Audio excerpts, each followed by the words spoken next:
This is Craig Marker. I wanted to give you a quick update on week 6. In SPSS, they've made some changes from version 25, which is shown in the course room, and version 27, which is probably what you're using. So I just wanted to show you how to do a two-way ANOVA or a factorial ANOVA using this new SPSS version. Not much has changed, but you probably would be able to figure it out, but I want to show you anyways. So we go to Analyze.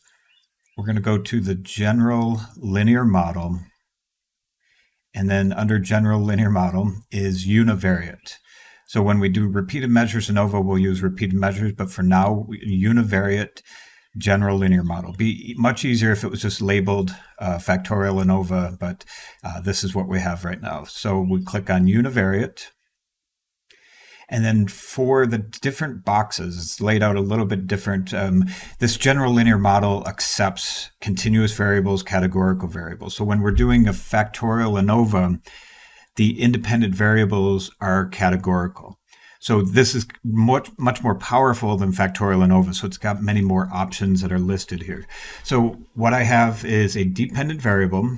In this situation, I have GPA, which is continuous. And then I have two fixed factors, and fixed is just another word for categorical. So I've got these two fixed factors. One is parental involvement. The ninth grade parents help put together an education plan. And then the other one is students' sex assigned on the birth certificate. So sometimes gender is categorical, and sometimes we're seeing in more recent research it's measured differently. In this situation, it's just what's on the birth certificate, male or female. So it's that's what's listed here. So these are my fixed factors. Both of them are categorical. There's a lot of features here that you could play with. The defaults are actually just what you need for factorial ANOVA, but if you want to play with some plots, you can really do some interesting things with the plots and play around with that too. But you probably won't need any of these other things. So I hit OK. And then I get a relatively simple output. I've got my analysis. I've got parents helped put together an education plan, yes and no, and these are the number of parents involved in each, and then the student's sex on the birth certificate, male and female. And then, so that just tells me what I have in my analyses, and then down below is the most important, the Anova table.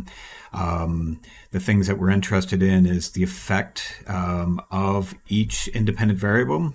So this is the parents planned, this one is sex on the birth certificate, and then we have the interaction term. So the way I interpret these, I interpret the interaction term first.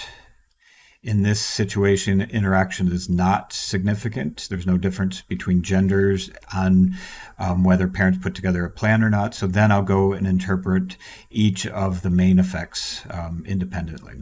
So it's relatively simple output. I think it's simpler than the old version of SPSS. A little more complicated getting everything into